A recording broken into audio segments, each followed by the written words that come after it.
librariado ya de hace muchos años y que me está plagiando, como le decía, que cuando presenté la acreditación que tengo sido lo hice sobre A la sombra de la muchacha roja, o sea que voy a ver lo que me está plagiando.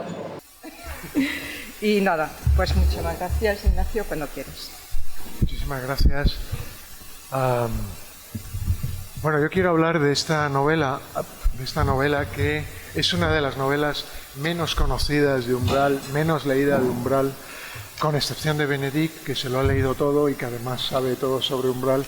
¿Cuánta gente ha leído esta novela de 1981, A la sombra de las muchachas rojas? Bueno, Umbral tiene una obra extensísima y naturalmente hay un montón de tesoros que aguardan ahí a que los lectores los descubran, ¿no? Como comentaba hace un momento, la famosa novela de Umbral ha oscurecido a todas las demás. Mortal y Rosa es lo que todo el mundo lee y con buenas razones, pero Umbral es un excelente escritor de diarios, como se ha mencionado también aquí, y el diario de un escritor burgués, por ejemplo, es uno de los grandísimos diarios de Umbral. El diario político y sentimental es uno de los grandísimos diarios de Umbral.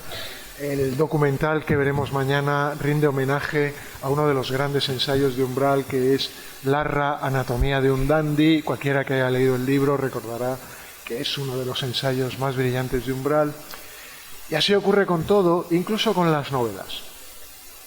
Ya saben que sobre Umbral pesan una serie de malentendidos, y uno de esos malentendidos es que Umbral no sabe escribir novelas. Es bueno en todo, menos en las novelas. Bueno, Umbral a lo largo de toda su vida se defendió notablemente de esta calificación, indicando que lo que él no escribe son novelas al estilo decimonónico, novelas al estilo del siglo XIX, que Umbral no es Galdós ni quiere serlo, pero que sus novelas son más bien hijas de la revolución novelística que hay en el siglo XX, y esa revolución está marcada por un nombre, por varios nombres, pero sobre todo para Umbral, por un nombre en francés que es el de Marcel Proust. Proust no lo resisten los micrófonos en España, ¿no? Así que tenemos que decir Proust si queremos, pero bueno, hay que decir Proust, ¿no? Bueno, Marcel Proust y su famosa novela A la recherche du temps perdu, que en español suele traducirse como En busca del tiempo perdido, como saben, es ese monumento infinito que a lo largo de 3.000 o 4.000 páginas cuenta muchas cosas. Si hacemos caso a André Gide, el primer evaluador fallido de A la sombra de En busca del tiempo perdido, toda la novela de Proust trata demasiado de las duquesas y las marquesas, ¿no?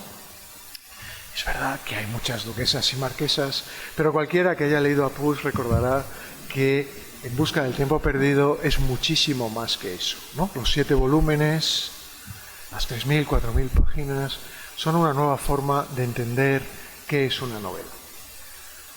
No es una novela decimonónica, es una novela basada sobre todo en el lenguaje, en el estilo, en una forma de entender el mundo. Es cierto que no a todo el mundo le gusta Proust, es natural, igual que no a todo el mundo le gusta Joyce, igual que no a todo el mundo le gusta William Faulkner, ¿no?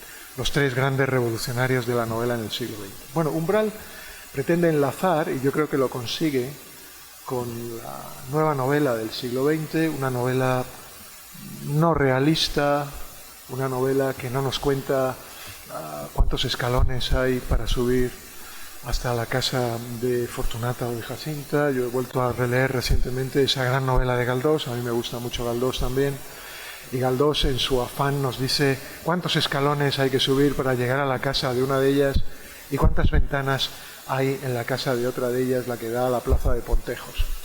Umbral no es esa clase de narrador, es otro tipo de narrador, y A la sombra de las muchachas rojas es un tipo de novela diferente.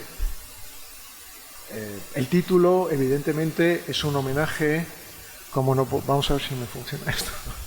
Sí.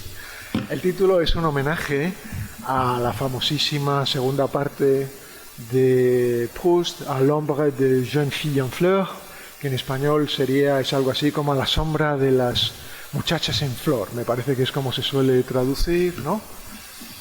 Y bueno, es el segundo volumen de En busca del tiempo perdido. Esta es una edición posible en el Livre de Poche, que se vende muy baratito, con una letra imposible, ¿no?, que nos hace las delicias a los que alimentamos a las ópticas. Esta es la edición que debemos manejar, ¿no? El título de Umbral es un poco más complejo porque la novela se titula A la sombra de las muchachas rojas y el subtítulo de la novela es Crónicas marcianas de la transición. Así que el subtítulo también es un homenaje a otro texto que seguramente muchos hemos leído y disfrutado, de un escritor anglosajón que se llama Ray Bradbury y que escribió The Martian Chronicles, que en español se traduce libremente como Crónicas marcianas. El título se hizo muy popular en español porque dio nombre a un célebre programa de televisión que no tenía mucho que ver con Ray Bradbury ni con casi nada. Y los que hemos leído las crónicas de Bradbury, aunque no nos guste mucho o no nos interese, o sí, ¿no?, la ciencia ficción, sabemos que es un libro pues realmente increíble, es un libro buenísimo, ¿no?, el de Bradbury.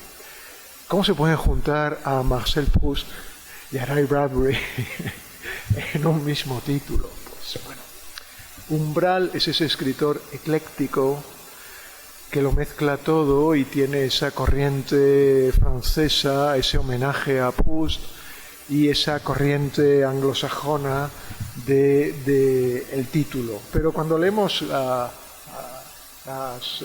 crónicas marcianas de la transición, A la sombra de las muchachas rojas, realmente es muy difícil detectar las influencias concretas, específicas de estos dos autores. No digo que sea imposible, pero Umbral lo que hace en su libro es otra cosa. Umbral le gusta jugar muchísimo con los títulos. Umbral es un gran lector, como todos sabemos, y una parte de su literatura está construida con estas referencias, ¿no?, a títulos, frases, ¿no? Muchos de sus libros, Mortal y Rosa, Sin ir más lejos, como ya sabemos, ¿no?, es un homenaje a un célebre verso de Pedro Salinas. Y otras muchas de sus obras tienen ese homenaje que tenemos aquí.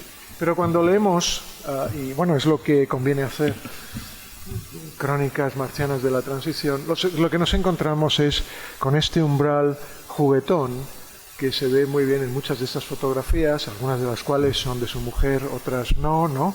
Y como vemos en esta fotografía, que nos llevaría muy lejos a analizar, pues encontramos un Umbral extraordinariamente peludo y velloso, que bueno, eso es estupendo, seguro que en los 70 se llevaba este tipo de pelo en pecho. Las modas cambian, afortunadamente para todos, y seguramente hoy la foto tendría que ser con una depilación perfecta. Pero más que nada vemos ese afán provocador de un Umbral que se retrata con una máquina de escribir que funciona como un sexo, ¿no? Es una máquina de escribir que no solo cubre su aparato sexual, sino que cumple la función de ser, ¿no? Un pene, diríamos, en fin, espero que nadie se escandalice, con el que Umbral escribe toda su producción, ¿no? Es una producción sexual y nuestra novela va a ser una novela muy sexual. Estamos en 1981, donde todavía no nos ha llegado esa moda moralista, arrasadora, antisexual, antirracista, etcétera. Todo lo contrario, ¿no? En el 81 el dictador hace poco tiempo que ha muerto y muchos españoles estamos descubriendo que los hombres y las mujeres por debajo del cuello somos muy diferentes, ¿no? Porque hay toda una producción periodística, esas revistas que publican esas fotos generalmente solo de mujeres desnudas, ¿no? La transición es extraordinariamente machista, como sabemos. Habrá que esperar muchísimo tiempo para ver fotografías de un frontal masculino, porque parece que eso escandaliza. En fin, a mí no me pregunten por qué, lo ignoro. No sé por qué eso escandaliza mucho más que un frontal femenino.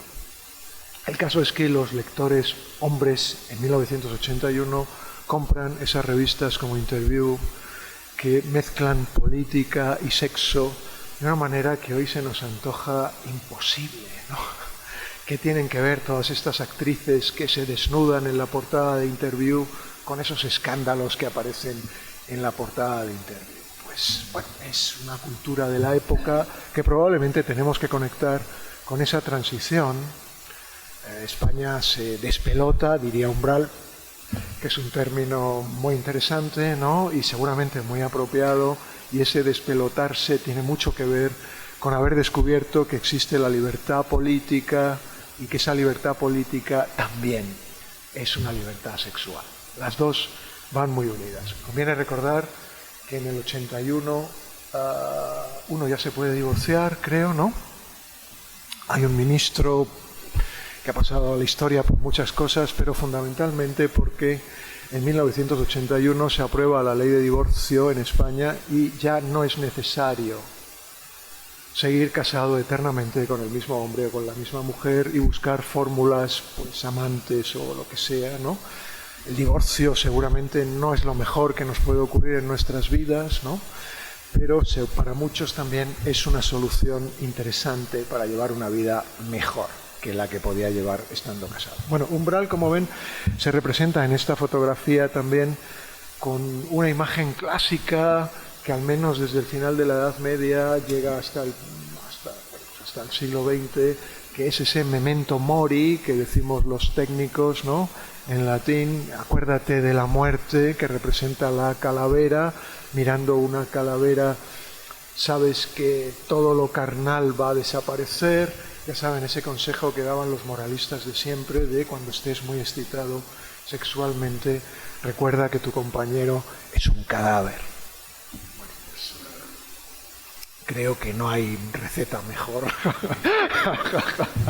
para que la libido desaparezca en un instante. Uno puede pensar otras cosas si quiere, pero como receta es inmejorable. En el caso de Umbral, como ven, de nuevo en esta fotografía, ese skull, ¿no? esa calavera está adornada por yo desde aquí la veo muy mal, pero juraría que tiene una diadema de flores, ¿no? Una corona de flores, que es justamente lo contrario de lo que se quiere representar, ¿no? ¿Qué quiere decir Umbral con esta fotografía? Pues seguramente muchas cosas. Una de ellas es que él es un escritor diferente. También tenemos los famosos botines, ¿no? A la izquierda para representar esa elegancia característica del dandy que es Umbral. Y luego, en fin, yo un miope también como Umbral, veo allí a la derecha un montón de libros en el suelo, ¿no? Así que tenemos todo lo que un hombre necesita para vivir, ¿no? Estar desnudo, una máquina de escribir, unos botines por si hay que salir a la calle, unos libros para nutrir tu espíritu y después una reflexión compleja sobre la vida, la muerte, el sexo, representada en esa calavera y en el desnudo del escritor, ¿no? ¿Cuántos escritores se retratan desnudos? Pues, en fin, yo suelo trabajar mucho el erotismo en distintos aspectos y no he encontrado tantas fotos de escritores desnudos. Hay otra foto muy interesante de Fernando Arrabal que no puedo traer aquí porque Arrabal prefiere retratarse de una manera mucho más abierta, mucho más clara y mucho más eréctil. Estamos con un Umbral diferente.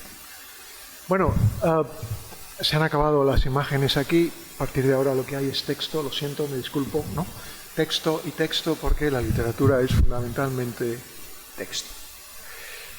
Nuestra novela es una novela especial porque tiene un índice de nombres al final. Y ese índice de nombres es muy heterodoxo, ¿no? Como decía, son los años finales del franquismo, estamos en la primera transición y la política, la filosofía, la alta cultura, todo lo que el franquismo ha prohibido está dentro de nuestra novela. Es la época que algunos de ustedes recordarán porque veo que tenemos una interesante variedad de edades aquí en la sala, ¿no?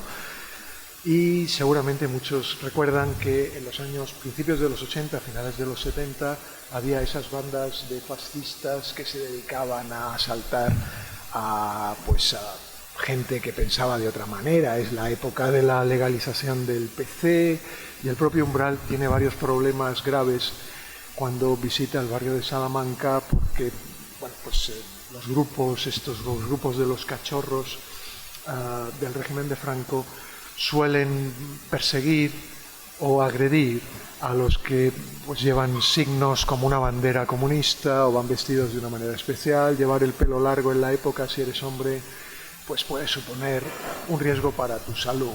Conviene recordar que algunos no sabemos todavía el cara al sol como medida de protección. Si uno atravesaba el Retiro y te salía una banda de jóvenes con bates de béisbol, te decían que pusieras el brazo en alto y que cantaras el cara al sol, a lo mejor eso te libraba de acabar con el cráneo roto. Bueno, la transición en España es un modelo, seguramente en muchos sentidos, y seguramente en muchos otros sentidos no. Hemos decidido olvidar aquella parte, ¿no?, de esos muchos muertos que hubo durante la transición. Gente que lo conecto inmediatamente con la novela, porque la novela está ambientada en ese momento. Esos muertos, esa presión con la que se vive el cambio político, que no es tan pacífico como parece. Bueno, la novela trata de eso, de la vida de un joven escritor que está en su cuarentena, aproximadamente finales de los 30 a los 40, que está disfrutando de una vida extraordinariamente libre en todos los sentidos. Una libertad política, una libertad sexual, una libertad personal. Y el texto está construido para narrar de una manera periodística o pseudo-periodística, como va a demostrar Benedict en cuanto publique todas las crónicas que ha encontrado, periodística, porque está explicando qué es lo que ocurre en la calle, y sobre eso hay toda una reflexión filosófica, etc. A mí lo que me interesa es, en esta novela, destacar dos o tres cosas. Una de ellas es el enorme interés de Francisco Umbral por las muchas muchachas rojas que aparecen de repente esos años, ¿no? Mujeres jóvenes con una libertad personal enorme, que pertenecen a esos partidos que hoy se nos antojan imposibles, ¿no? No estamos hablando del PC ni de Podemos, evidentemente, que en la época no existe, sino de todos esos partidos minúsculos, la ORT, por ejemplo, partidos de corte maoísta, la Liga Revolucionaria, el Partido de los Trabajadores, que llegaban los de carteles, ¿no?, todas las distintas elecciones en el 77, en el 79 y después, partidos que hoy se nos antojan imposibles, ¿no? Son de una creencia en el futuro, pues bueno, de un optimismo desgarrador realmente, ¿no?, visto desde hoy. En la época es, recordarán quizá a Pina López Gay, esa mujer guapísima que lidera uno de los partidos y que tiene que enfrentarse con los ataques también de los ultras, una mujer sevillana, si yo recuerdo bien, extraordinariamente joven, que tuvo una muerte por enfermedad muy joven. Bueno, en esa España de finales de los 70 y de los 80, donde parece que todo es posible, el dictador ha muerto, podemos divorciarnos, podemos practicar el sexo con quien queramos, podemos votar a partidos de izquierdas, España puede ser gobernada por un tipo que se llama Santiago Carrillo, teóricamente, ¿no?, que hay fiestas del PC en la casa de campo y los policías nos vigilan para que nadie nos pegue. Esa España imposible, 5 o 6 años antes, la España donde todo parece que puede ocurrir, es la España que decide Umbral contar en esta novela. Novela súper optimista, súper divertida, extraordinariamente atractiva, ¿no?, porque transmite esa sensación de que todo es posible y donde la política es un elemento esencial. Política, sexo, filosofía, como ven, por ejemplo, en esta selección del índice de nombres que coloca Umbral, un índice de nombres muy largo, ¿no?, de una decena de páginas que hay al final para explicar todos los personajes que aparecen en la novela. En aquella época Umbral trabaja en El País, un periódico con el que después pues tendrá sus enormes diferencias, ¿no?, y eso explica la definición de Juan Luis Umbral, ¿no?, mi señorito. Bueno, ese sentido del humor característico, el entonces director del País, Cebrián, es definido aquí de esta manera tan ambigua, ¿no?, porque ¿qué es un señorito? Pues, no sé, yo en mi departamento, ya saben que los departamentos universitarios son esos sitios donde lo pasamos tan bien, en algún momento alguien me bautizó con ese nombre, el señorito, porque se suponía que yo no trabajaba. pues la época en que yo era secretario del departamento y me pasaba los días enteros sin dormir, para alguien yo era el señorito. Bueno, en este caso, Juan Luis Cebrián es el jefe, el señorito, el que manda en el país, ¿no? Felipe González, con el que también Francisco Umbral vive una vida intensa y variable. Los últimos años de Umbral, como los de muchos españoles, estarán muy lejos de aquel Felipe González, ¿no? Pero en la transición, en 1981, conviene recordar que el PSOE es la alternativa a ese partido que se llama la UCD y que Felipe González lleva el pelo largo, chaquetas de pana, habla con acento andaluz y bueno, pues consigue ganar las elecciones un año después, ¿no? Eso explica la definición, príncipe del neosocialismo español que por no emplearse a fondo como socialista puede perder el principado. Bueno, Umbral tiene una visión extraordinariamente atractiva del futuro y, como ven en esta definición, anticipa, adelanta lo que puede ocurrir, ¿no? Con Felipe González le dejamos tranquilo, solo hablamos de lo que se relaciona con nuestra novela, o el caso de Gramsci, el famoso teórico italiano, ¿no? Creador carcelario del eurocomunismo, las grandes utopías de la libertad siempre se escriben en la cárcel. El teórico, conviene recordar que en esa época todo el mundo leía o decía que leía, yo me quedo con la segunda, a los teóricos, ¿no? Todo el mundo había leído a Marx en el 81.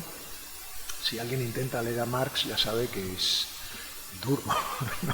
Todo el mundo ha leído a Hegel, una especie de tierno Galván que quizá por llevar peluca nunca salió alcalde de Madrid. Bueno, ese es el tono de la novela, ¿no? Hegel, el filósofo más serio de la historia de la filosofía, el más impenetrable, dicho sin ningún doblez. Pues aquí aparece como asimilado a Tierno Galván, que es el alcalde de Madrid, el alcalde ilustrado en la época, represaliado por el franquismo, etc. Noten la definición de Franco, que en paz descanse, ¿no? Una expresión divertida, respetuosa, para agradecer que nos hemos librado de él, ¿no? ¿Cuántas cosas se podrían decir de Franco? Más interesante es lo que dice de Trotsky, ¿no? Un señor que tuvo un tropiezo con Stalin.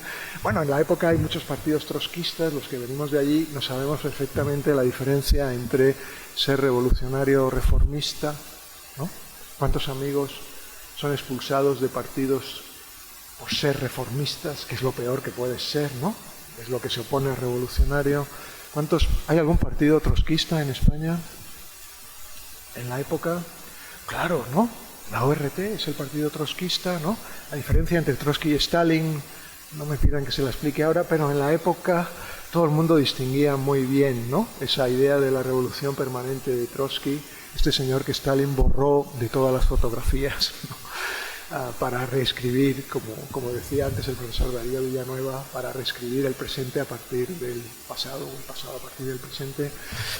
Quevedo, un conocimiento del narrador. Bueno, Umbral es este escritor que lo ha leído todo y que trata con todos los grandes escritores del pasado, y naturalmente una de las influencias más importantes de Umbral es Quevedo. El estilo de Umbral es este estilo coloquial, culto coloquial, decir un conocimiento, pues en la época se interpreta muy bien, es una forma pues divertida, vulgar, de hablar de alguien que conoces. Evidentemente no es lo mismo conocer a tu vecino que conocer a un gran escritor del pasado. Y por último, Marcel Proust, con una Magdalena Ortiz, jamás habría descubierto El tiempo perdido. Bueno, ya sabemos que Proust lo que moja en el té o en la infusión que le da a la tía es exactamente una magdalena. ¿Es una magdalena? ¿Sí? Eso haría correr ríos de tinta, ¿no? ¿Qué clase de bollos que tienen los franceses tan estupendos? Es lo que se puede mojar. Es un beignet. Es una magdalena. Bueno, las magdalenas Ortiz creo que todavía se venden y se consumen. Es ese tipo de magdalena industrial, que seguramente está estupenda, no sé, pero que, bueno, pues no exactamente la magdalena que seguramente Proust mojó en su té para recuperar esa memoria involuntaria. Bueno, todo ese tipo de bromas están colocadas bajo una cita inicial. Los paratextos son muy importantes en las novelas de Umbral, y este índice trágico alfabético de personajes, índice trágico / alfabético de personajes, que ocupa 9 páginas, tiene mucho humor y mucha mala leche, ¿no? Como ven, van antecedidos en la novela por una cita inicial que es una cita de Schiller, un famoso romántico alemán, y la cita de Schiller es: la belleza es una obligación de los fenómenos. La belleza es una obligación de los fenómenos. Bueno, Umbral es gran lector de poetas, gran lector de filósofos, y sus libros hay que interpretarlos a partir de esos paratextos que pueden estar al principio, como la cita, o que pueden estar al final. Bueno, la cita de mujeres es infinitamente más interesante, creo yo, de manera objetiva, en ese índice trágico alfabético, y como verán aparecen muchísimas mujeres, algunas bien conocidas hoy todavía, otras que ha pasado sobre ellas la historia o la actualidad. En el caso de Ana Belén, la famosa actriz y cantante, pues la definición, como ven, no puede ser más heterodoxa, ¿no? La amo, la amo. ¿Quién no ama a Ana Belén en 1981, ¿no? O a veces definiciones mucho más agresivas, como decíamos hace un momento, hoy impublicables o absolutamente cancelables, ¿no? Bo Derek, la mujer de un célebre director de cine que se hizo muy famosa por interpretar una película en la que, en España, una de las primeras películas en las que salía desnuda, al menos de cintura para arriba, lo que los fachas llaman ir desnuda, ¿no? Bueno, nos entendemos que ir desnudo es otra cosa, pero bueno, enseñar la cintura, de cintura para arriba. La evidencia con tetas de que Hollywood ya no inventa nada, pues, como ven, Umbral es agresivo en el terreno sexual, provocador, pero en la época conviene recordar que se hablaba con esta libertad, ¿no? O la definición de Nuria Esper, una conocidísima actriz de muchísimo talento, muy respetada en España. El amor imposible de todos los noctívagos, creo que hay un error, todos los noctívagos, sí, los noctívagos no homosexuales e incluso de los homosexuales. Bueno, muchas cosas de la novela nos van a rechinar. 40 años después estamos en otra cultura y no podemos intentar aplicar nuestra cultura a las lecturas del pasado, ¿no? Si lo aplicamos, el caso de la Biblia es un caso célebre. Conviene recordar que la estirpe de Jesús viene a través de un encuentro de uno de los hijos de Jacob con una prostituta. Está en la Biblia. Así que, bueno, las cosas son complicadas. Nosotros, como historiadores de la literatura, intentamos entender lo que dice el pasado. No tenemos por qué compartirlo, claro. Nosotros podemos pensar lo que nos dé la gana. Pero para Umbral es muy importante esa diferencia entre homosexuales y no homosexuales. En la época estamos muy lejos de celebrar el Día del Orgullo Gay, que se celebra en Madrid hace nada, con un estruendo impresionante y con una libertad total. Y en 1981 los homosexuales empiezan a salir del armario y es muy llamativo para muchos, ¿no?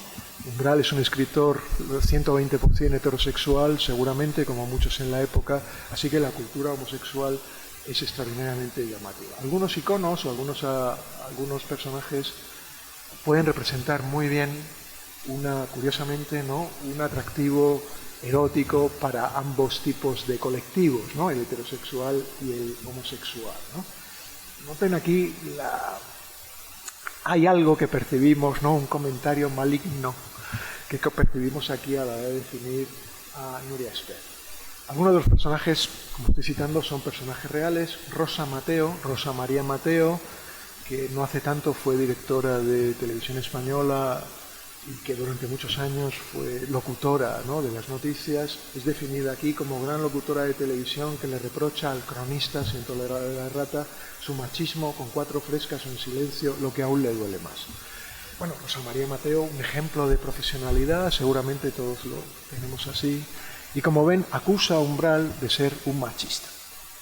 Una de las etiquetas que sin duda van a perseguir a Umbral hasta el final. ¿Umbral es un machista? Bueno, después tendremos el coloquio, ¿no? Para muchos, para muchas, sí, ¿no? Pero la definición de machista, que tarda algún tiempo en llegar al diccionario de la Academia, pues también es una definición complicada, ¿no? ¿Qué es ser un machista? Seguro que hoy lo tenemos todos mucho más claro que en 1981, ¿no? Pero Umbral, en esa aproximación, pues a veces agresiva, clara, directa a las mujeres, a la hora de hablar de tantas mujeres con tanta libertad, seguramente proyecta esa imagen de machista, y como ven, él es muy consciente de que le pueden acusar de machistas en sus crónicas, y siempre con esa nota de humor. Rosa María Mateo se lo puede decir con cuatro frescas. En fin, las lecturas de Umbral son muy difíciles para los que no tienen el español como lengua materna, porque es esa mezcla, ¿no?, entre el lenguaje más alto y el lenguaje más coloquial, aunque a él le duele más el silencio. A partir de ahí hay otras mujeres que son las protagonistas de la novela, mujeres que probablemente son reales, siempre, en fin, es difícil saber si se oculta una mujer real o un hombre real. Mujeres normalmente detrás de esas máscaras que emplea Umbral. Muchos de los umbralianos sabemos que sí, y en muchos casos podemos identificar a algunas de estas mujeres. Pero lo interesante desde el punto de vista literario es ese juego, ¿no? Umbral nombra a esas amantes que aparecen en su novela, protagonizada por un personaje que es él, pero no es él, obviamente, ¿no? Ya sabemos en literatura, y el profesor Villanueva nos lo recordaba hace un momento, que el protagonista o el narrador no es el autor, y aquí tenemos ese juego tan interesante de la autoficción. Algunos de los personajes pues tienen un nombre más o menos común, ¿no? Sagrario Pérez, muchacha roja, ya ligeramente carroza, amante profunda, mujer de tedio y plateresco, ¿no? ¿Quién es Sagrario Pérez? Pues mañana se lo pueden preguntar a Benedict, que lo sabe todo. Y muchas de estas mujeres son muchachas rojas, ¿no? A la sombra de las muchachas rojas, es decir, mujeres liberadas, ¿no? Mujeres que militan en partidos de izquierda, muchas de ellas de familias muy conservadoras y muy de derechas, que se liberan del yugo familiar o del yugo paterno y que llevan una vida extraordinariamente libre. Umbral maneja un vocabulario personal. Esto de tedio y plateresco, todos los lectores de Umbral lo hemos encontrado, una expresión muy común en Umbral. También lo de carroza, ¿no?, que era una expresión muy de la época. Ser un carroza en los años 70, 80, en fin, no miro a nadie, pero en la época era lo peor que te podían decir, ¿no? Eres un carroza. Pues bueno, ahí ese juego, ¿no? Normalmente no se decía eres una carroza, ahí carroza. Eres un carroza, siempre son los hombres los que son los carrozas, representando pues esa imagen tradicional, no te has puesto al día, vistes de una manera peculiar, opinas de una manera peculiar. Aquí es una mujer la que es ligeramente carroza, es decir, es tradicional, conservadora, de cierta edad también, ¿no? Profunda, amante profunda, y encontramos aquí una referencia más bien de tipo sexual, ¿no? Si leemos la novela lo entenderemos. Conviene recordar que hay una célebre película que va, los españoles en aquella época, después de aquella época, podíamos ver cine erótico que trajo una mujer a la televisión, un cine imposible de ver. Conviene recordar que en la censura de Franco censuraba con mucho cuidado hasta los besos que se daban los personajes en las películas, así que muchos españoles y españolas viajaban al sur de Francia, parece que estamos hablando de la prehistoria, pero es de ayer, ¿no?, a una ciudad que se llama Perpiñán, muy interesante por otro lado, pero los españoles iban a ver cine porno en Perpiñán, ¿no? El último tango en París, por ejemplo, muchos españoles lo vieron en Perpiñán, que no es exactamente París, ¿no? Pero bueno, es lo que cogía más cerca, cruzaba la frontera y la policía no podía revisarte lo que habías visto allí. Pero el nombre más interesante de todos los que tenemos aquí, bueno, un par de ellos más, es Clara Cosials. Clara Cosials, esto impublicable hoy, ¿no? Niña de Vallecas, 16 años, que llegó la última en un maratón municipal muy bella. Bueno, tropezamos con uno de los grandes temas o tabús de hoy, que es esto de la minoría de edad, ¿no? Con 16 años, una niña de Vallecas, ¿puede un escritor decir que es muy bella? ¿Eso es acoso? Yo, como ven, como diría Umbral, me la cojo con papel de fumar. No opino, ¿no? No es una de las amantes de Umbral en la novela, eso es cierto. Es un personaje que aparece, es una niña que corre en un maratón municipal, de los muchos que organiza el ayuntamiento, esos maratones populares, pero como ven, Umbral dice que es una niña muy bella, con 16 años. No está dentro de la categoría de las amantes, pero entramos en un terreno que hoy resultaría ciertamente peligroso. Niñas bellas y guapas, claro que hay, ¿no? Igual que niños bellos y guapos, ¿no? Pero entramos en una novela donde lo sexual es un componente esencial, pues Umbral se acerca a una línea que hoy nos resulta muy complicada, ¿no? Guillermina José, amiga del protagonista, marchosa del FRAP primerizo, niña bien de izquierdas y amantes de erudiciones sexuales irrepetibles. ¿Alguien sabe qué es el FRAP? Por favor, ¿qué es el FRAP? Claro, bueno, veo que hay gente muy bien informada en el público, ¿no? Así que esta señora, amiga del protagonista, está en el FRAP, un partido que es algo más que un partido, ¿no? Estamos en ese primer franquismo. Niña bien de izquierdas, es el grupo al que se dirige casi todas las mujeres que aparecen aquí. Niña bien significa, pues probablemente del barrio de Salamanca, donde Umbral hace sus excursiones, de una familia de derechas, por lo tanto, pero de izquierdas, ¿no? Y con la que mantiene erudiciones sexuales irrepetibles. Erudiciones sexuales irrepetibles, ¿es algún tipo de verso ese? Erudiciones sexuales irrepetibles, ¿es un endecasílabo? ¿Es un alejandrino? Bueno, ¿qué significa erudiciones sexuales irrepetibles? Notamos que aquí hay una metáfora de esas características de Umbral que el lector tiene que interpretar. Si hemos leído la novela, pues sin duda significa que Guillermina José sabe mucho en materia de sexo.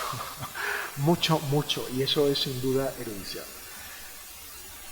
Martirio, como ven hay otro error, muchacha roja con la que cohabita el protagonista.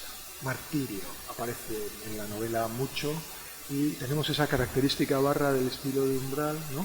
Coita, cohabita, coita, coitar, cohabitar. Bueno, Umbral juega con esas referencias lingüísticas y sexuales. Es una muchacha roja con la que mantiene relaciones sexuales. Veremos la última de las citas en la novela, se refiere a Martirio, pero decía, el personaje principal es Mozart. Mozart, seudónimo que aplica el cronista a una muchacha rojo pasota por su vicio Mozart. La muchacha tenía una gata, un cuelgue y un culo. Todas lo tienen, pero no ese. Y bueno, me parece que ahí se me ha ido una nota a mí. No puede ser. Bueno, lo dejamos hasta ahí, ¿no? Bueno, ¿quién es Mozart? Mozart es un personaje femenino que aparece en varias novelas de Umbral y que es una mujer a la que se le llama con el apellido del célebre músico porque a Mozart le gusta mucho escuchar a Mozart, ¿no?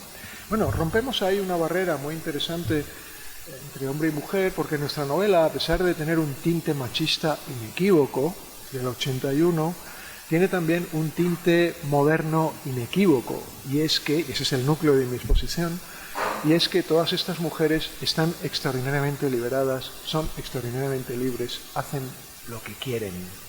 En 1981, y Umbral, bajo esa costra del machismo inequívoca, retrata un tipo de mujer nuevo en 1981, que son estas muchachas rojas. Como digo, puede no ser del gusto de todos, no es naturalmente una novela del 22, donde estas mujeres no necesitan recibir calificativos, todo está visto a través de la vista, a través de la visión de un narrador masculino, pero como ven, esta muchacha rojo pasota es el gran término, ¿no?, de los años 70, finales de los 80, que es un pasota. Bueno, ya hemos definido lo que es un carroza. Los pasotas son estos personajes que están al margen, ¿no?, de lo que decide la sociedad, normalmente no votan, ¿no?, consumen drogas, tienen un aspecto inconfundible, el pasota, la pasota, así que podemos adivinar que Mozart seguramente fuma marihuana, que no se implica en la política, aunque es roja, ¿no?, porque está a favor de esas libertades que ofrecen nuevos partidos, y además se llama así por su vicio barra Mozart. Noten la novedad lingüística muy quevediana, ¿no?, de utilizar dos sustantivos, uno de ellos con un valor adjetival, aquí marcado por esa barra, ¿no?, con un nombre propio, vicio Mozart. Pero lo que nos interesa es que es una muchacha que tiene una gata, un cuelgue y un culo.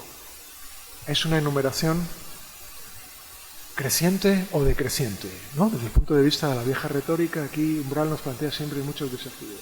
Tener una gata en una España de los años 80 pues significa muchas cosas. Ya saben que nuestro país es especialmente no felino, ¿no?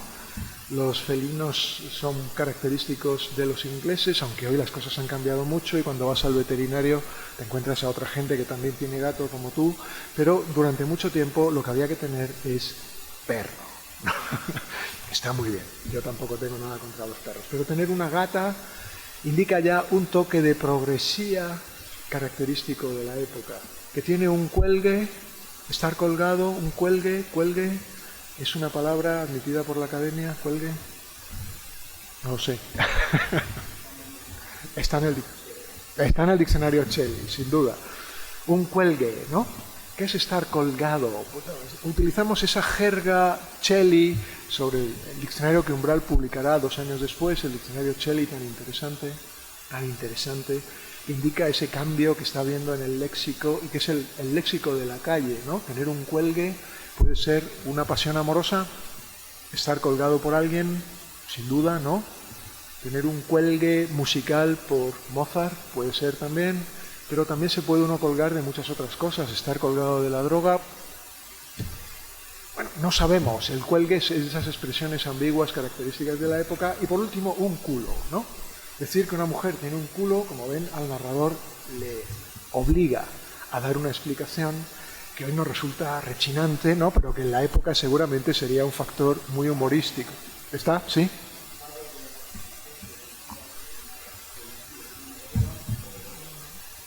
Genial, como vemos, muchísimas gracias. El diccionario acierta. Bueno, tener un culo, pero no ese. Comentario netamente machista, ¿no? Netamente machista.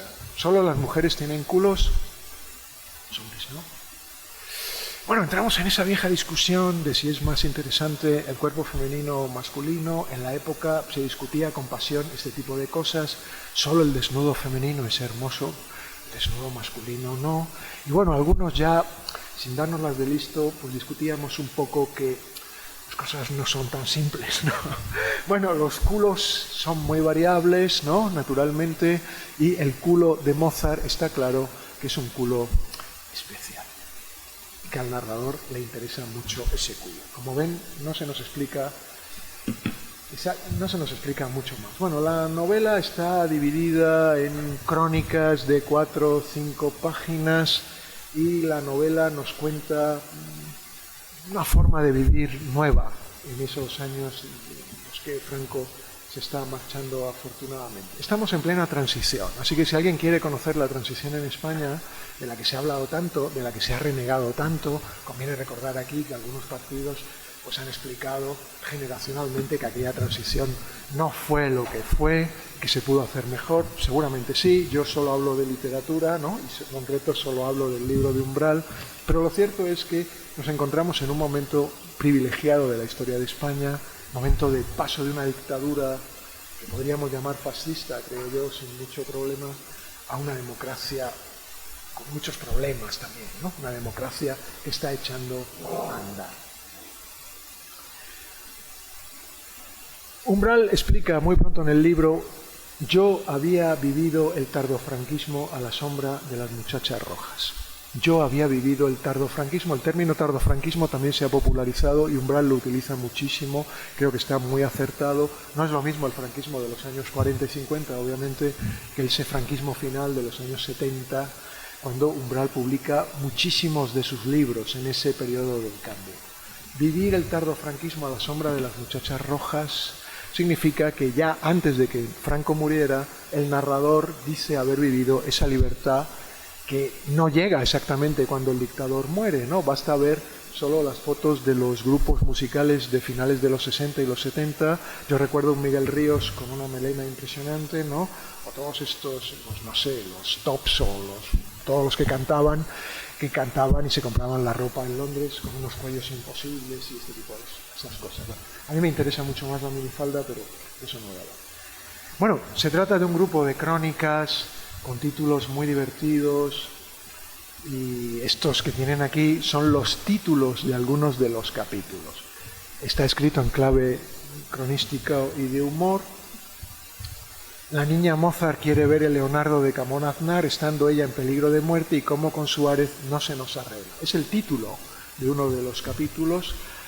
Como ven, aparece ya el protagonista, una de las protagonistas, la niña Mozart, quiere bajar a ver un cuadro de Camón León Aznar a un museo porque eso le sana del peligro de muerte, y Suárez aparece aquí como el político que puede arreglar cosas y no las arregla, ¿no? Conferencia de Cebrián, el 2 caballos de martirio y un facsímil ilegible. Como ven, los títulos, lo que quiero mostrar con estos dos títulos es la mezcla de lo personal, lo político y lo cultural en esta crónica tan personal de Umbral. Así que la crónica es doble o triple, se habla de periodismo, de cultura, de política, y se mezcla de un modo muy desvergonzado todos esos factores de una manera que es extraordinariamente novedosa. Y aquí hay 3 citas larguísimas, así que solo vamos a leer una de ellas, ¿no? Elegimos y leemos la tercera, que hay que empezar siempre por el final. Corrían tiempos de muchas elecciones, referéndumes o referendos, como castellanizaban en mi periódico. La democracia había avanzado mucho por las vías blandas, libertades públicas, políticas y culturales. No avanzaba nada por la vía dura, la reforma económica. Página 85. Bueno, Umbral siempre se preocupa por las cuestiones lingüísticas, siempre, ¿no? ¿Cuál es el plural de referéndum? Pues conviene recordar que la palabra referéndum es una pregunta retórica. La pregunta sobre referéndum tiene mucho que ver con la cuestión del referéndum. ¿Qué es un referéndum? ¿No? Pues es una consulta pública para votar sobre un aspecto. Conviene recordar que en la España de Franco ya había habido algún referéndum, ¿no?, para legitimar a Franco los 25 años de paz. ¿Te gustan los 25 años de paz? Sí o sí, sí, ¿no? Pues se votó aquello. Pero después ha habido otros referendos. Referenda, si utilizamos el latín, ¿no? Referendos, si lo castellanizamos.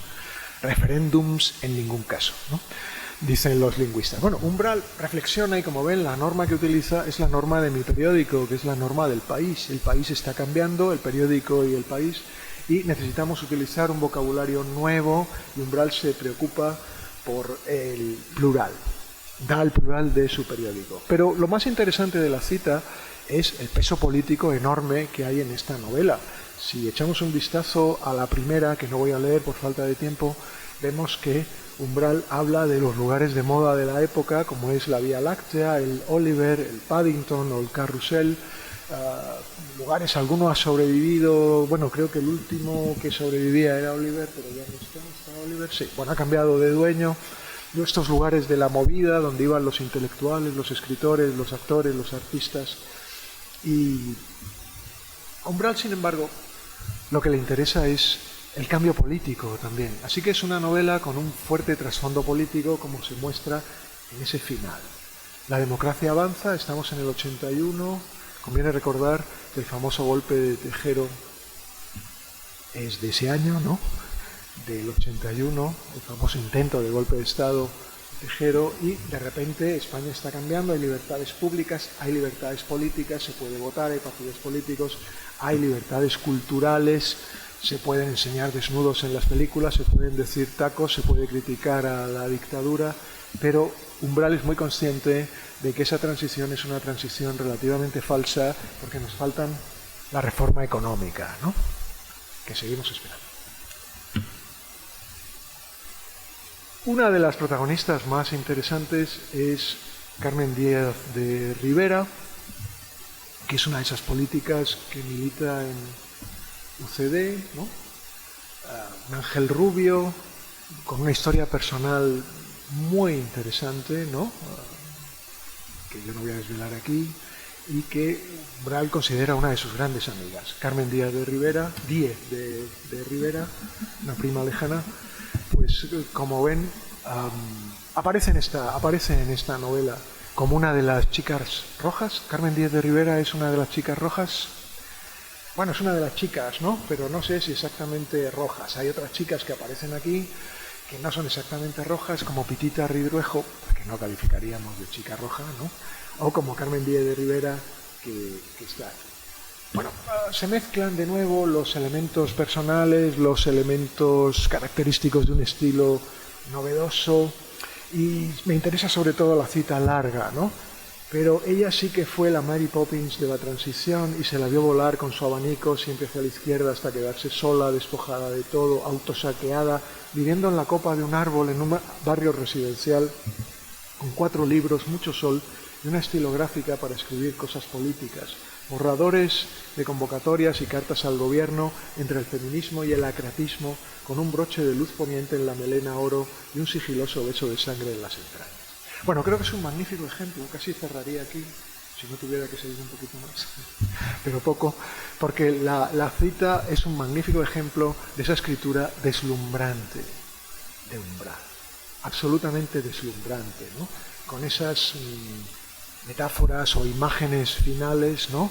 Ese broche de luz poniente en la melena de oro para retratar ese característico pelo rubio de Carmen Díez de Rivera, y con esa mención más oculta al sigiloso beso de sangre en las entrañas, característico de ese estilo trágico de Umbral, ¿no? Conviene recordar que Carmen Díez de Rivera morirá algún tiempo después de cáncer, ¿no? Y a ella está dedicado el diario político y sentimental, pero como ven, referirse al cáncer como sigiloso beso de sangre en las entrañas, pues tiene una serie de connotaciones extraordinariamente literarias, extraordinariamente, ¿no? Y ese es el estilo característico de Umbral. Bueno, se mezclan, como ven, imágenes populares. Decir que es la Mary Poppins de la transición es también una imagen extraordinariamente ambigua, ¿no? La película de Disney, creo, de la época, ¿no? Es por excelencia Mary Poppins, ¿no? La película de visión obligada para todos los niños, que algunos no hemos olvidado, algunos no lo seguimos tratando en un psiquiatra, pero bueno, hay otros que pues aquello les fascinaba a esta mujer que abría el paraguas y volaba y sobre las chimeneas de Londres y todo ese tipo de cosas, ¿no? Bueno, la Mary Poppins de la transición, Mary Poppins, es también una imagen que necesitamos desvelar. Nunca hubiéramos imaginado a Mary Poppins en la transición, ¿no? ¿Qué pinta esta señora que juega con las fantasías de los niños y que es capaz de volar con un paraguas? Bueno, hay algo de magia en esta mujer, y Umbral, pues como ven, le hace ese elogio en un texto extraordinariamente híbrido donde se juega con distintos elementos. Pero una lectura atenta del texto, y acabo enseguida, en 5 minutos, una lectura atenta del texto nos hace ver que Umbral nunca pierde de vista la parte política. Y es que Umbral es un gran escritor político, ¿no? Muy identificado con las izquierdas, muy a favor de las libertades, muy antifranquista. Y a pesar de que luego se ha especulado mucho sobre su evolución política, y todo el mundo evoluciona, ¿no? A medida que cumple años, pues algunos cambian su signo político. Al menos en este año 81 encontramos el Umbral más radical, el más interesante, creo yo, en muchos aspectos, con un comentario tan fino como este, ¿no? La democracia se iba desertizando, la oposición socialista se desnarigaba contra el mármol de las instituciones neofranquistas, crecían las extensiones del paro como una hectárea grave y sin medida, todos vivíamos el correvivile vil del rumor, del chisme, la hipótesis y el picardeo. Lenguaje complejo, ¿no? El lenguaje de Umbral no es un lenguaje simple, es un lenguaje aparentemente popular. Y como ven, las críticas a la transición son claras, ¿no? El tardofranquismo ha permitido unas reglas del juego que son estrechas, ¿no? Y los socialistas se desnarigan. Eso de desnarigarse nos recuerda mucho, ¿no? A un célebre soneto de Quevedo, a un hombre de gran nariz, ¿no?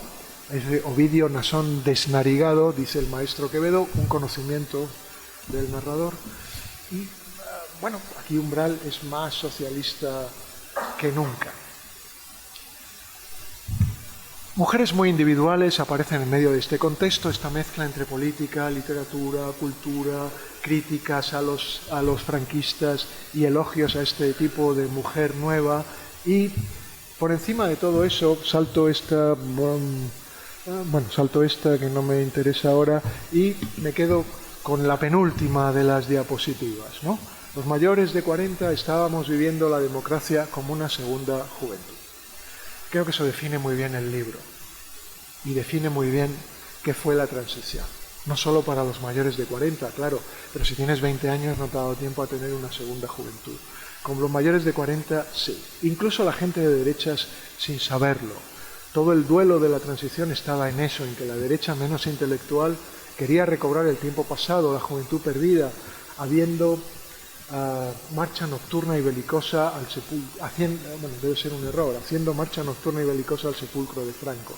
En tanto, la izquierda, el progresismo, los intelectuales encontraban que la primera o segunda o verdadera o única juventud era esta, que teníamos en las manos. Nombrar democracia al presente era tomar posesión de él. La cita es muy reveladora, ¿no? ¿Se ha ido? Se va a ir, ¿no? Hay que tocar la pantalla.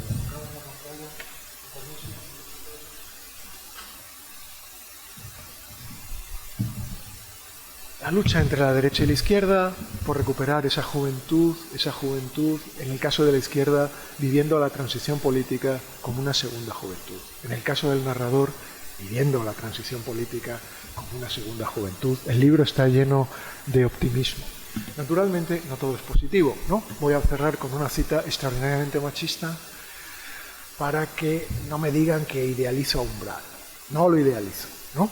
Así que encontramos esta cita terrible, ¿no? Después de comer, leí El País mientras ella recogía un poco, luego la inevitable siesta cuasi doméstica y erótica, mi lengua entre sus muslos blancos e insospechadamente poderosos, como Caperucita Roja en el bosque lácteo. El orgasmo sigiloso y como elegante que así conseguía Martín. Bueno, la novela es muy sexual, es uno de los grandes intereses. Noten aquí esa vieja costumbre de que cuando se acababa de comer, los varones se quedaban sentados a la mesa, ¿no? Y utilizo el pasado, no sé si correctamente, creo que sí, me gustaría, ¿no? Se quedaban sentados en la mesa mientras las mujeres o las recogían la mesa, fregaban los platos, quitaban el mantel y los caballeros leían la prensa. 1981. No digo que estuviera justificado entonces, pero que era muy habitual. En 2022 seguramente las cosas deben ser muy distintas. Bueno, interesa esta mezcla explotadora, podríamos interpretarla, y lo es, ¿no? La mujer pone la mesa, la quita, la limpia, y después te vas a echar la siesta y le echas un polvo, diríamos en términos muy coloquiales, así que el aprovechamiento femenino es total. Estamos en el 81. Pero a mí me interesa más que todo eso, que es cierto, lo que me interesa es la forma de expresarlo, ¿no? Umbral aquí habla de una serie de prácticas que en 1981 son insólitas, ¿no? Mi lengua entre sus muslos blancos e insospechadamente poderosos. ¿Cuántos escritores escriben eso en 1981? ¿Para qué sirve la lengua? La lengua física, no me refiero. Y sobre todo la imagen como Caperucita Roja en el bosque lácteo. Es una metáfora potentísima, ¿no? Con un montón de implicaciones, ¿no? ¿Quién es Caperucita Roja? La lengua. ¿Es Caperucita Roja? No vamos a entrar en profundidades, pero quiero que observen que Umbral se complica extraordinariamente y eso nos fascina a muchos a la hora de describir el sexo y lo hace de una manera única. ¿Cuál es el bosque lácteo? Bueno, podemos discutir, podemos interpretar. La metáfora es insólita y sigue siéndolo todavía hoy. Y como ven, habla con una libertad increíble de algo que en 1981 sigue siendo un tabú. El orgasmo. La palabra orgasmo es un tabú en buena parte literario. Observen que aquí se trata de un orgasmo femenino, ¿no? Y que es un orgasmo sigiloso y como elegante, que así conseguía Martín. Bueno, los dos adjetivos, con esa limitación en el cómo, nos hablan de una realidad interesante que en 1981 no llega a la literatura, ¿no? Los orgasmos son siempre automáticos, están garantizados, ¿no? Sin embargo, aquí, como ven, pues las cosas tienen sus dificultades, sus problemas, sus intereses, y que una mujer como Martirio consiga, con todas las críticas machistas, yo las veo también, un orgasmo, nos habla de una novela extraordinariamente novedosa en 1981. Un texto de una frescura, de una diversión, con una escritura novedosa que retrata una España en un cambio y que nos hace ver el valor literario, político y sexual de Francisco Umbral. Muchas gracias.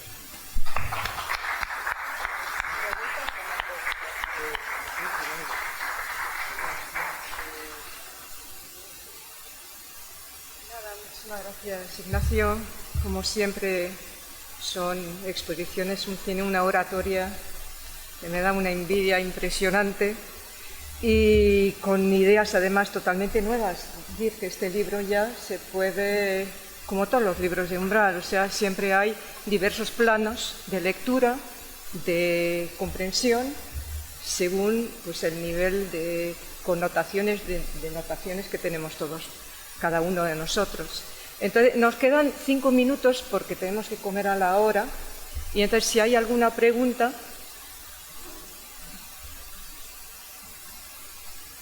Nadie... Pues...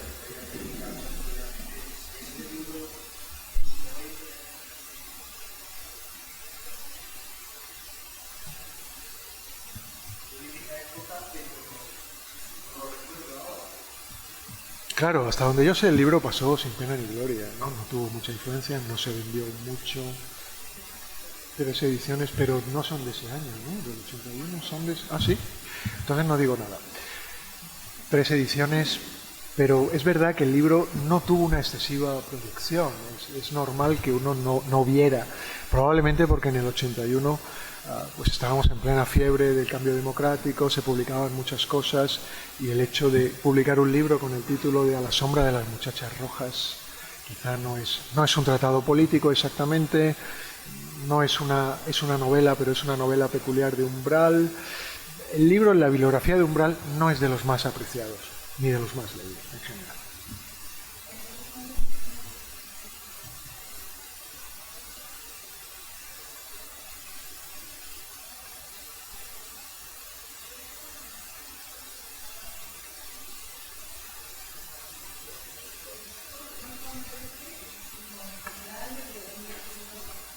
Es cierto. Todos leíamos la letrita.